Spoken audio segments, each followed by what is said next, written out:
Well, hello, it's Dr. Derek Barron here again with Practice Insider's Edge and Practice Leverage Method. We are live again here, I think, for the fifth week. Happy February. If you're in the Chicagoland or Midwest area and eventually the next couple of days out east, how are you dealing with the snowstorm? I think so far we have about 5, almost 6 inches here in the Naperville area, maybe 5. Not sure if it's 6, but it's an exciting day so far. My son was a little upset. He could not go.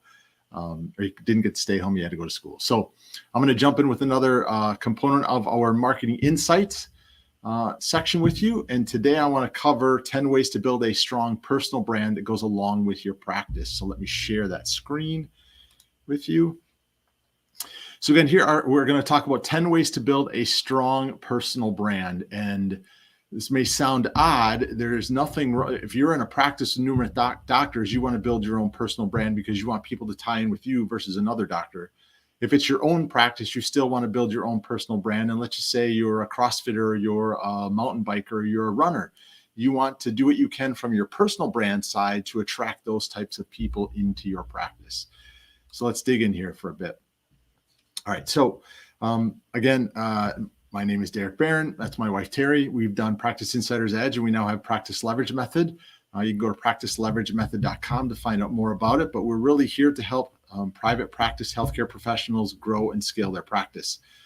We would love to help you. If you have any questions, by all means, reach out to us. We'll do what we can to help you. Feel free to drop a comment in below if that's what you feel will work best for you. So here's what we'll cover today. Create an attractive and professional looking website and blog. Make a personal logo that is unique to you and your practice. Develop your own voice and do not copy what other people are saying. Be consistent with the way you present yourself on social media. Stay up to date with industry trends that you always are in the know. Keep your online presence updated, and that should be spelled differently for presence. I apologize for that. Collaborate with other brands and practices. Maintain a tight focus. Number 9 will be manage your expectations, and finally tell stories. So let's dig a little bit deeper into this. Your personal brand is your representation of you and your work at your practice. In this guide, we're going to go over 10 ways to build a stronger personal brand. Personal branding is about how people perceive you and what they think when they hear your name and how it will correlate to your practice. It's becoming increasingly important that your personal brand fits into a brand that appeals to potential patients, industry followers, and other brands in the space. So depending on your practice style, you will connect with other influencers, and there are some,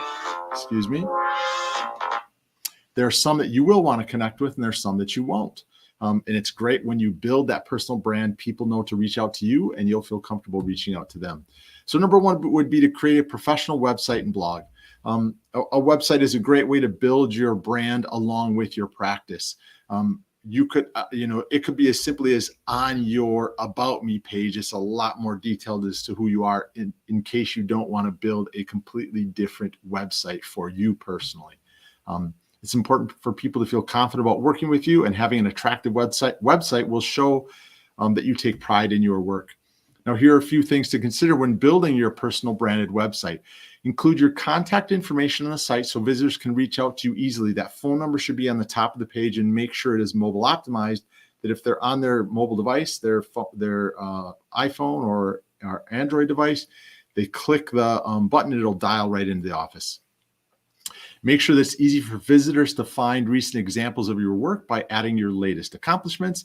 Use photos of yourself where possible. This gives potential patients another personal touch when you consider whether or not they want to work with you. Add a welcome and/or a walkthrough video to your homepage so prospective patients can get to know you and feel comfortable with your practice. And that also helps you a tremendous amount with your local SEO. And then put some links to your social sites on your page.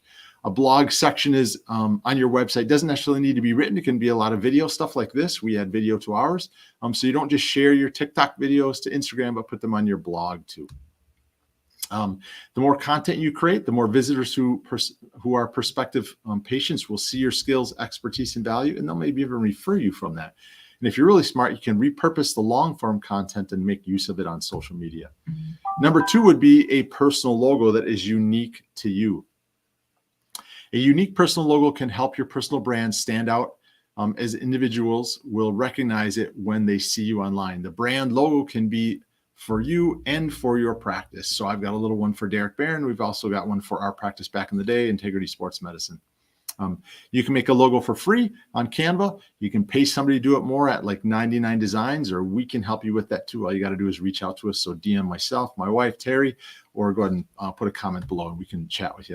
And there's many great free options available for you when you're looking for cost to keep them down, like using numerous different fonts from Google that are already on your computer. Now, remember, a personal logo shows people how much value you offer at first glance. It's worth investing in some good design skills so that other professionals take notice of who you are and how you make a difference. And the more time and effort you put into developing a strong personal brand, the more you'll stand out from the crowd in your competition and attract more new patients in the door. Number 3 is to develop your own voice. Your own voice should be a distinguishing factor in your personal brand. So if you're serious about building your personal brand, you need to separate, 1, your message, and 2, your delivery of those messages from other personal brands in your industry.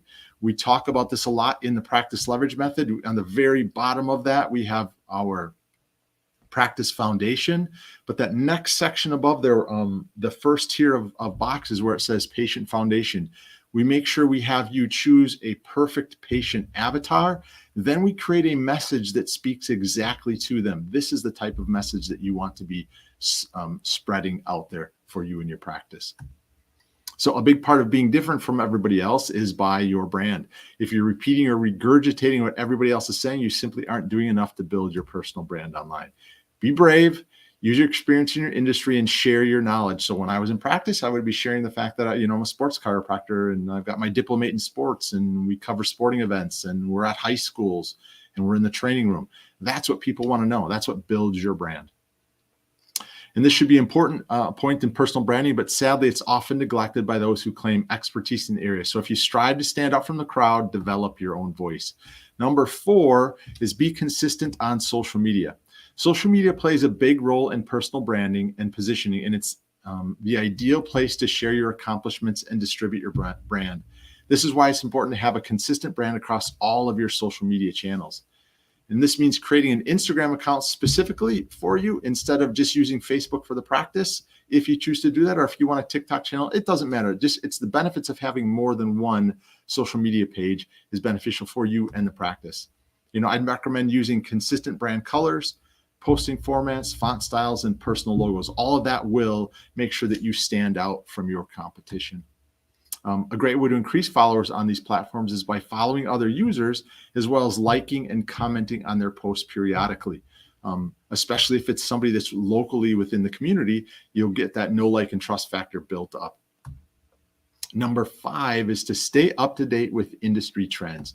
Now, this sounds like it's an odd thing, but it's a great way to share information. By you staying up to date, it's crucial for your brand success. Trends change, so make sure that you are aware of them. Those people that follow you, make sure they're aware of that as well.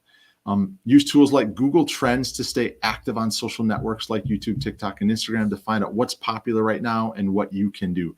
On TikTok, you see everybody copying certain things, the songs, the dances, whatever it may be. And that's what keeps you up to date and keeps you interested, because remember, attention spans are very short. So there's always going to be a lot of competition, but with your personal brand, if you keep it up to date, you'll be able to stand out from the rest and you'll be able to attract more people in. So check out your competition and use inspiration from your community. There's no shame in replicating any content ideas that are out there, but if you do replicate it, it's always good to give credit back to where it's due. Number 6 would be to keep your online presence updated. New content is the key to visibility online, whether it's social, your blog, or even your website. So make sure you're always adding to your blog posts and videos and podcasts and social media. These updates are a great way to keep people interested in you and attracting more new patients into your practice. And the best way to increase your visibility online are the platforms by making yourself a valuable resource for others. By providing quality content and becoming an engaging member of various communities, more people will be able to find out who you are, and it's important for the practice and see what's important for them in their lifestyle. Number 7 would be collaborate. Again, not a lot of people like to do this, but a big part of your personal branding journey will be to team up with others, either in your industry or in your community. So doing a collab with other bloggers or influencers or brands is a great way to grow your audience. If your strength lies in creating awesome video content for your personal brand, it's a great way to help other people get new content on there, and make sure you're sharing that on your podcast or your YouTube channel. A tip here is collaborating offers and ideas are always more successful when you have something valuable to offer. So leveraging your brand assets with the right people will help you grow. So if you've got an online membership site or something that they can use to help promote your business, which would also help promote theirs. Start by reaching out to people who have similar audience sizes to you, and of course in the same niche. As your personal brand grows, you'll be able to reach bigger audiences too. Number 8 would be to maintain a tight focus. Your personal brand needs to be focused on what you're best at and what you're known for. Again, inside of the Practice Leverage method, we create that ideal patient avatar. You end up talking specifically about your patient message, and then you create a solution. And the solution is very much similar to the Practice Leverage method. You have your own method that you do. I talk with my clients all the time that you need to create a method, the Barron method. The Maseta method. There are ways in which you can do things to actually help your business grow by creating a method for yourself. The social media world is crowded, and it can be difficult to get noticed if your personal brand isn't focused on the right things. So make sure you establish yourself as an expert in your field by publishing content that shines on your strengths. Again, use video if you like to use video. If you're into sports like I was, bring it to the sporting events that you cover. Just make sure that you're not going to violate anybody's eligibility rights by using video or images of them, especially athletes. A personal brand should always have focus, because this is how people know what they're getting from you at all times. So make sure that this focus message resonates throughout everything you do online and speaks to your niche and patients. Again, depending on what you like to do, you want to make sure that you are out there speaking directly to them. It's great to share personal milestones and accomplishments that are separate from your brand's message. Followers love to see the human side of what you're doing. Number 9 would be to manage your expectations. Large channels take years to build. Just ask the people who own them. So don't expect to reach these high influencer numbers overnight. Those who are starting with a small following, it's important to understand what is realistic and achievable. Your personal brand will grow at the rate you dictate. No one else can do this for you. You've got to put the work in behind it. And it starts with understanding your audience. And again, who cares about or has an interest in the information you share? What topics bring them value? How much time do they have available each day, week, or month? And how often would your target audience like to see content from you? And number 10, finally, would be to tell stories. People love to follow stories online, and they've always woven them into the most popular social content channels that are out there. So if you feel and find creative ways to get your personal brand story out there, then it'll have a much greater chance of gaining traction. And this is especially a good idea for those who are just starting out in practice, because they need all the help they can get from the network and other outside sources. So use stories that focus on where you were for where you are now. So when we first started, we had a dirt floor in our 2,500 square foot facility. And, we would share that along the way if it were today. So if you're building out, make sure you're sharing that along the way. Show that you've overcome some obstacles. Feature personal stories from your people in your network, and then case studies of your results. These will help build your credibility and relatability, as well as showing that real people like yourself have tangible results, and other people that work with you get great results as well. So if you're stuck, here's a couple more ways to which you could do some storytelling. Share testimonials from patients who have been impacted by your work. Here's where video testimonials work amazingly well. And then some before and after images as well is what you could do. So if you're not currently building your own personal brand, or it's been a while since you last posted fresh content to your personal brand, now may be the time to update that. Telling people what sets you apart from your competition is a great way to make your practice more memorable and appealing to potential patients. So again, my name is Dr. Derek Barron. That's my wife, Terry. Feel free to reach us out at the number. You can call or text or visit our site. And again, let me remove this from there. I appreciate you, watching these and the comments that we get with them. It's important, whatever I can do to make these more valuable to you and your practice, do let me know. So if you are a private practice healthcare business owner and you're looking to grow and scale your practice, and you have some questions maybe on personal branding, or you want to know how the Practice Leverage method could help your practice grow, please feel free to leave some comment below or reach out to us. So if you're watching this on our social channels, put a comment If you're maybe seeing this on one of our landing pages, just feel free to fill out the form. So again, Dr. Derek Barron here. Thank you very much. If there's anything we can do to help you grow and scale your practice, do let us know, because we want to help you achieve success on so many levels. Take care.